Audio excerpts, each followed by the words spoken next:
Now, James Reyne, we have a very interesting guest in the studio with us today. This is a woman, an author from Paran, who recently became single.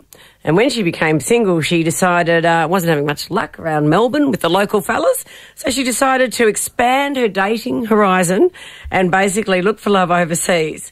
She did 22 countries in 81 days, had 75 blind dates. Boy.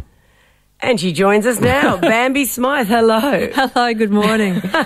Now, Bambi, I love what you've done. What motivated you? Was it really a situation where you just felt there was nothing going on here, so you thought you'd just have a bit of fun? Yes, I was recently single and I thought my use-by date's going to be up pretty soon. I better get out and do something. How old are you?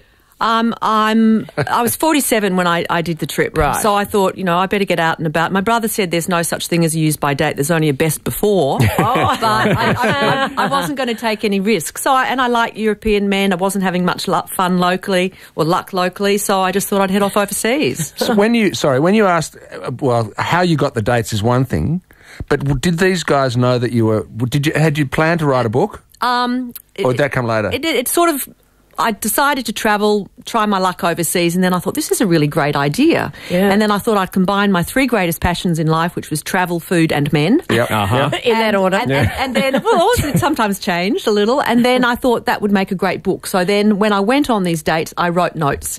So did they know? Well, I'm sitting there writing notes right in front of them. Sure, but they might think yes, that's they just... did. No, beforehand, they all knew because they needed to needed to know that was what I was up to. And how did you find the men? Was it dating sites? Most of them were through friends. I did try a tourist bureau in Liechtenstein, but they put me onto a website. Liechtenstein? Yeah, well, they put me onto a bondage web. No.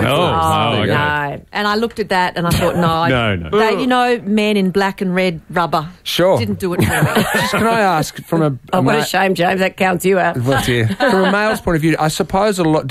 These guys, did you have to set them straight, or did they immediately think, wacko, this girl is looking for a date, so therefore I'm trying to put this, Yes, no, I think probably most of them thought, well, this is mad woman from Australia coming wacko, over I'm going to here. score tonight. Yeah. And then it became quite clear to them that there'd be 10 men before them and there were going to be 10 men after them, and I was writing notes, and I think it was a bit off-putting. Well, of those men, we are talking about an Italian prince, a Spanish gigolo, a Russian billionaire. Now, why didn't you stick with the Russian billionaire is the first question that comes to mind. He only dated supermodels. Oh, bugger.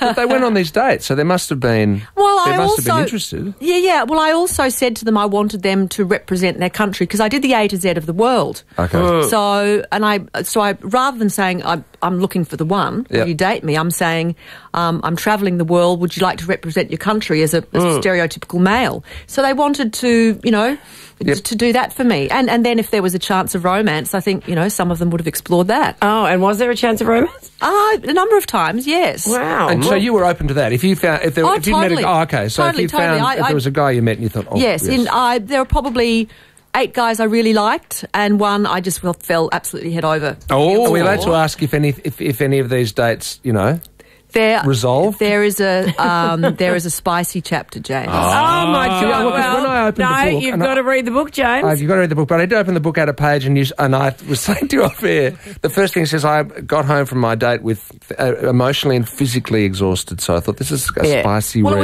That was a 16-hour date. Oh. All right. Well, you've got more endurance than me. I'll give you that, Bambi. Wow. The book is Men on the Menu, and it really is a good spicy read. If you want to find out how many of those men turned into true love, you must read the book. Bambi Smyth, good on you and good luck. Thanks so much.